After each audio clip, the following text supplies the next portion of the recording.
네, 꽉 닫힌 블라인드 뒤에서 시장은 조용히 움직이고 있습니다. 겉으론 보이지 않지만 그 안에는 내일의 흐름이 숨어 있죠. 살짝 블라인드를 열면 감춰졌던 힌트들이 하나씩 나타납니다. 조용히 들여다보면 보이는 것들, 블라인드 속 내일장, 이제 그 숨겨진 이야기 시작합니다. 블라인드 뷰 함께할 분들 소개하겠습니다. FNC 김호주 대표, 미르경제연구소 정태근 이사 나왔습니다. 어서 오세요. 네, 반갑습니다. 안녕하십니까. 네, 반갑습니다. 자, 바로 종목으로 들어가 보겠습니다. 정태근 이사가 준비한 종목 블라인드 공개해 주시죠. 자, 바로 확인해 볼게요. 기관, 외인, 동반, 매수. 이 종목 상승 확률 증가. 자, 이 종목 어느 섹터에 있습니까? 네, 오늘은 원전에서 가져왔습니다. 원전. 네. 와, 앞서 저희도 원전에 대한 네. 이야기 어제부터 계속 하고 있는데 원전에 대해서 이제 조방원 다 따져도 원전은 좋다라는 얘기를 많이 하고 있습니다. 네네. 자, 그럼 대표님은 어떻게 생각을 하세요? 원전은 뭐 살아 있습니까? 너무 살아있죠. 오, 너무 좋다. 원전은 사실 올해의 가장 키워드로 볼 수 있는 게 또 원전 쪽, 그리고 거기에 합치면 이제 전력 인프라까지 묶어서 이렇게 그렇죠. 좀 보면은 굉장히 좋은 좋다. 시그널이 나오지 않을까 이렇게 생각하고 있습니다. 알겠습니다. 자, 그러면은 살아 있는 섹터 원전 어딜까요? 종목 바로 공개해 보겠습니다. 블라인드 오픈. 태용. 태용은 조선도 엮이지 않나요, 지금? 해상풍력도 엮여 있고요. 아, 그렇죠. 근데 최근에 주목받는 건 이제 원전이다 보니까 원전이라고 좀 말씀을 드렸습니다. 네.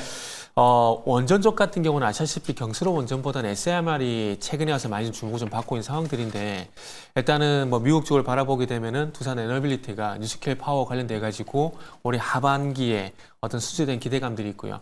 그거 플러스 해가지고 이제 한수원도 이제 자체 개발한 혁신형 소형 모듈 원자로 수출을 이제 추진을 하고 있습니다. 그래서 소위 ISMR이라고 표현을 하고 있는데, 지금 노르웨이 그 트론헤임 슬레이어 원자력과 함께 타당성 조사를 이제 진행을 하고 있는 상황입니다. 그리고 노르웨이 정부가 또 환경 영향 평가를 진행하고 있는 상황들이고요.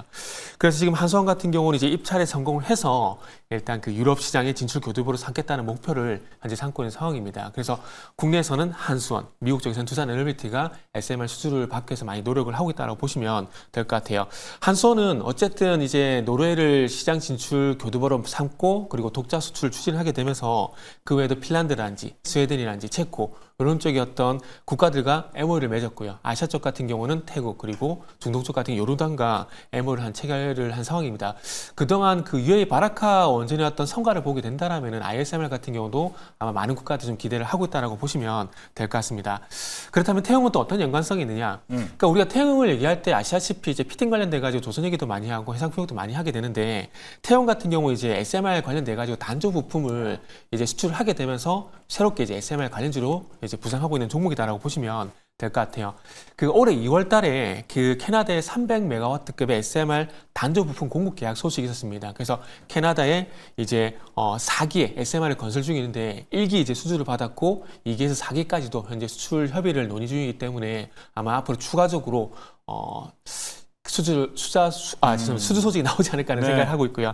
그러면서 이제 그 1기 이제 수주 받은 것에 대해서는 이제 3분기, 빠르면 3분기에 매출이 반영될 예정이라고 하니까 한번 기대를 해보시면 좋지 않을까 좀 생각을 하고 있습니다.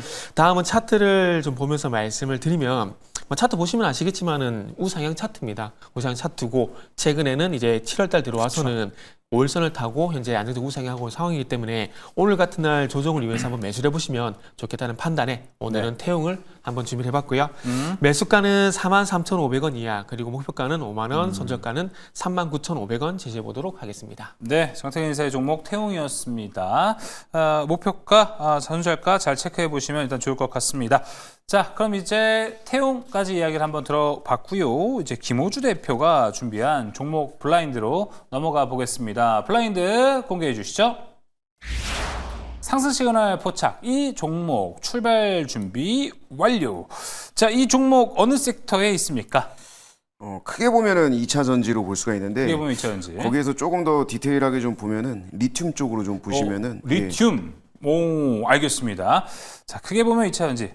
리튬으로 일단 봐야 될 것 같습니다. 이사님 보셨을 때 지금 리튬주들은 근데 저는 개인적으로 그래요. 무서워요. 함부로 좀 들어가기. 무서운 섹터, 무서운 종목이라고 좀 생각은 드는데 어떻게 생각을 하십니까? 저도 마찬가지예요. 2023년도에 무서우세요? 하이드로 리튬이 그렇게 급등했던 네. 거 보면은 이게 정말 맞나 싶은데 리튬은 이제 한 가지만 보시면 될 것 같아요. 저도 이제 매일매일 중국 탄산리튬 현물 가격을 체크를 하고 있는데 손익분기점이 톤당 10만 위안이거든요. 근데 아직 7만 5천 위안이기 때문에 한 2만 5천 위안도 남은 상황들이기 때문에 추가적으로 상승이 나오게 되면서 손익분기점 통과가 되는지 여부만 좀 보시면 될 것 같아요. 알겠습니다. 저도 뭐 들어보면서 종목과 네. 함께 질문을 같이 해도 좋을 것 같습니다. 왜 리튬일까? 2차 전지가 아니고 지금 리튬을 보는 이유는 뭘까도 되게 궁금하거든요. 해당 답변도 해주시면 좋을 것 같습니다. 종목부터 공개해 보겠습니다. 블라인드 오픈. 중앙첨단 소재.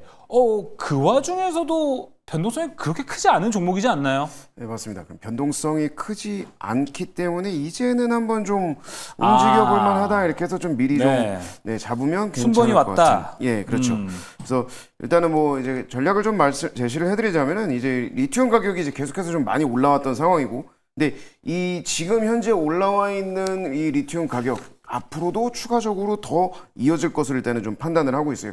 그 이제 중국에서 이제 이 생산량을 이제 조절하는 것 때문에 이제 요거 때문에 그런데 22년 고점 이후에 이제 리튬 가격이 좀 굉장히 많이 좀 이 폭락하면서 여기에 대한 출혈 경쟁이 굉장히 좀 심각하게 되었었죠. 거기에 따라서 이제 중국 정부가 좀 칼을 빼들었고, 그래서 결론적으로 이제 리튬 가격에 대한 이 강세 자체가 이 전기차 수요 증가가 이제 계속해서 좀 늘어날 거다라는 그런 흐름이 있고, 그다음 두 번째가 이제 중국이 이 공급을 통제한다라는 부분 때문에 이제 여기에 대한 이 복합적인 결과물이라고 좀 볼 수가 있겠습니다. 그래서 2차 전지나 이제 리튬 뭐 이쪽으로는 봤을 때는 계속해서 강세를 좀 가지고 갈 수 있을 걸로 좀 보고 있고요. 또 이 중앙첨단 소재 같은 경우, 동사 같은 경우에는 이제 핵심 성장 모멘텀 자체가 이제 리튬을 중심으로 한 2차 전지 소재 사업으로 좀 볼 수가 있겠습니다. 그래서 이번에 이제 뭐 엔캠 그리고 또 뭐 이 엔캠이랑 이제 전략적 파트너십을 통해서 이 앞으로의 성장 가능성을 계속해서 좀 높여주는, 그래서 좀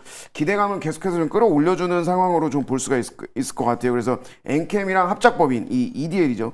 이 대규모 리튬을 이제 국산화를 하기 위한 이 프로젝트를 진행 중입니다. 물론 지금 현재 단기적인 관점으로 봤을 때는 앞서 말씀하셨듯이 뭐 아직은 조금 이르지 않나 이렇게 생각을 할 수도 있겠지만은 이 향후 추후에 이제 중장기적으로 봤을 때는 이 부분에 대한 것이 가장 큰 수혜로 좀 다가올 수 있을 걸로 좀 보여지고 있기 때문에 오늘 이 중앙첨단 소재를 좀 말씀을 드리는데, 엔캠, 중앙첨단 소재 그리고 EDL 이렇게 수직 계열로 좀 구조가 좀 구축이 됐는데, 이 안정적인 공급망과 판매처 이 부분에 대해서 강력한 좀 시너지를 창출할 수 있을 것 같아요. 그래서 차트를 한번 좀 보시게 되면은 뭐 거의 뭐 지금 현재 크게 움직이는 흐름이 없습니다. 변동성이 없기 때문에 뭐 이 차트 자체가 뭐 많이 움직이는 흐름은 없었는데 굉장히 조용하고 꾸준하게 이제 좀 고개를 들고 올라올 수 있을 그런 자리가 현재 자리가 아닌가, 예. 이렇게 좀 보고 있습니다. 그래서 일단 매수가는 뭐 현재가 부근에서 일단은 가능할 것 같고요. 목표가는 이제 1차적으로 3,550원 그리고 손절가는 2,800원으로 이렇게 안내해드리도록 하겠습니다. 알겠습니다. 중앙첨단 소재 김호주 대표가 오늘 준비한 종목입니다. 이제 하반기 수요 증가세, 이제 실적 증가, 섹터 주도 다양한 이야기를 갖고 있습니다. 자, 이제 또 많은 분들 지금 가장 궁금해할 것 같습니다. 오늘 잠시 후에 이제 한 10분, 12분 정도 남았네요. CPI 결과도 있고요. 전략 많은 분들 궁금해하실 것 같습니다. 전략 블라인드 넘어갈게요. 정태근 이사가 준비했습니다. 블라인드 공개해 주시죠. 자, 최적의 투자 전략 이거다. 지금 최적의 투자 전략 진짜 필요하거든요. 바로 공개해 보겠습니다. 블라인드 오픈. 리스크 관리 설명해 주시죠. 네. 그 사실부터 조금 약간 보수적인 의견을 지난주부터 좀 드리고 있는데, 맞아요. 그 지수를 참고 삼아서 말씀드리게 되면 7월 달 이후에 코스피 지수가 3,200포인트 돌파가 현재 안 되고 있는 상황입니다. 아시겠지만 4월 달 관세 리스크에서 변동성이 나왔었다가 그 이후에 정책 기대감에 의해서 3,200포인트까지 쉼없이 달려왔는데, 중요한 건 정책 기대감이었다라는 거죠. 그러면 여기서 더 가기 위해서는 여기 알맞은 정책이 나와줘야 되는데 그런 부분들이 나오지 못하다 보니까 개인적으로 조금 아쉽다라고 생각을 좀 하고 있어요. 대주주 양도세에 대해서 50억을 완화한다 안 한다 이게 되게 좀 많이 나오고 있는데, 근데 중요한 건 있잖아요. 이거를 빨리 결정해서 빨리 해야 이게 호재가 되는 거지, 한다 안 한다 시간 끌고 나서 나중에 50을 하다도 이게 호재가 안 됩니다. 제가 적절한 비유인지 모르겠지만 라면을 끓였을 때 빨리 끓여서 먹어야지 이게 식어가지고 불으면 맛이 없거든요. 그거랑 저는 똑같다고 생각을 하고 있어요. 호재라는 게 저는 그렇게 생각하고 있거든요. 그래서 좀 빨리 결정이 돼야 되는데 이게 빨리 결정이 안 되게 되면 호재로서의 어떤 영향은 떨어질 수밖에 없다는 생각이 들기 맞는 때문에 말입니다. 일단은 그렇게 생각하고 있고요. 그리고 3,200포인트였던 저항대가 길어지면 안 되는 것들이 이게 뭐 단기간에는 뭐 눌림목이라 볼 수 있겠지만 길어지게 되면은 시장 성격상 저항으로 생겨날 수밖에 없거든요. 그래서 그런 관점에서 보게 되면은 조금 조심스럽다 말씀드려야 될 것 같아요. 그리고 최근에 또 제가 주목을 하고 있는 부분은 이게 종목별 등락 현황인데 저는 개인적으로 시장이 나쁘다 좋다를 어떻게 판단하냐면은 종목별 등락 현황을 보고 판단하거든요. 근데 최근에 와서는 코스닥 기준으로 보더라도 하락 종목수 우위 현상이 나온 날이 점점 많아지고 있어요. 이게 결국 하락 종목수가 많다는 건 투자 심리가 위축이 된다는 거거든요. 그래서 그런 관점에서 보게 된다라면은 조금은 적극적인 주식 매매는 좀 자제를 하는 게 좋을 것 같고 뭐 대안 섹터에서 매매하는 것은 좋지만 그럼에도 불구하고 일정 부분 현금을 가져가는 게 좋다라고 생각이 들어요. 그래서 대표적으로 또 리스크 관리라고 좀 말씀드렸는데 화장품 섹터가 또 리스크 관리가 필요하지 않을까라고 생각이 듭니다. 왜냐하면은 어제 같은 경우는 실적 좋은 종목들은 그래도 시세가 그러네요. 괜찮았거든요. 그런데 오늘은 이 코스맥스라든지 뭐 달바글로비라든지 이런 종목들이 하락이 나오게 되면서 실적 좋은 종목까지 끌어내리는 현상이 나오고 있기 때문에 네. 그러다 보니까 조금 리스크 관리가 필요하다는 말씀을 좀 드리고 싶네요. 알겠습니다. 리스크 관리 필요할 것 같습니다. 세제 개편안 뿌른 라면에 비유를 해주셨는데 정말 비유를 너무 잘 해주신 것 같습니다. 잘했나요? 예, 이 라면이 불면 정말 맛이 없어지는데 네. 이 왔다 갔다 하면서 부은 거거든요. 그렇죠. 이제 더 이상 왔다 갔다 하면 진짜 불기 때문에 좀 빠른 시일 내에 결과가 좀 나왔으면 좋겠습니다. 자, 리스크 관리 이야기 들어봤고요. 이어서 김호주 대표가 준비한 전략 블라인드 가보겠습니다. 블라인드 공개해 주시죠. 자, 리스크를 최소화할 안전한 투자 전략은 바로 이거다. 앞에 리스크 관리했는데 리스크 얘기 다시 한번 나옵니다. 자, 과연 전략은 무엇일까요? 블라인드 오픈.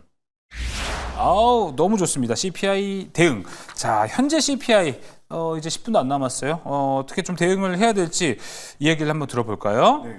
뭐 얼추 이제 리스크 관리라는 거는 좀 비슷하게 갈 것 같아요. 근데 마침 또 CPI 발표 때문에 이제 되는데 지난달에 이제 CPI가 굉장히 좀 반등을 하는 모습이 좀 나왔기 때문에 이번 달에 이 CPI가 또 굉장히 좀 중요한 걸로 보여지고 있어요. 그래서 현재까지는 관세가 반영이 되지 않은 물가이기 때문에 여기에 대한 우려감이 더 커지냐 아니면 이 정도냐라는 정도로 좀 갈 수가 있는데 이 CPI 관련된 부분이 좀 만약에 안 좋게 나온다 하면은 FOMC까지도 좀 이어질 것으로 일단은 좀 보여지고 있어요. 거기서 또 파월이 또 이제 매파적인 발언을 할 수도 있는 그런 상황이기 때문에 여기에 따른 리스크 관리가 좀 굉장히 좀 중요하다라고 좀 볼 수가 있겠고 우리 시장의 상승 동력은 뭐 정책에 대한 부분이죠. 이 상법 개정에 대한 이 정책 파워로 좀 지금까지 좀 잘 끌어올라와 줬는데 아무래도 이제 양도세에 대한 결과가 좀 좋지 않게 나오는 흐름 이 부분을 우리가 좀 계속해서 좀 집중을 해야 될 것 같고 사실 중요한 것은 이런 상황에서도 주도 업종들은 굉장히 좀 잘 가고 있다라는 거예요. 예. 그리고 또 이제 관세 회피 업종 같은 경우 제가 이제 지난주에 말씀드렸던 이제 스튜디오 미르 같은 경우도 그렇죠. 일주일 정도 만에 지금 제가 지난주에 말씀드리고 한 주도주예요, 요새. 네, 오늘도 이제 굉장히 좀 나와서 이제 좀 차익 실현 매물이 나왔지만 현재 20% 이상의 수익이 좀 나오고 있는 그런 상황이거든요.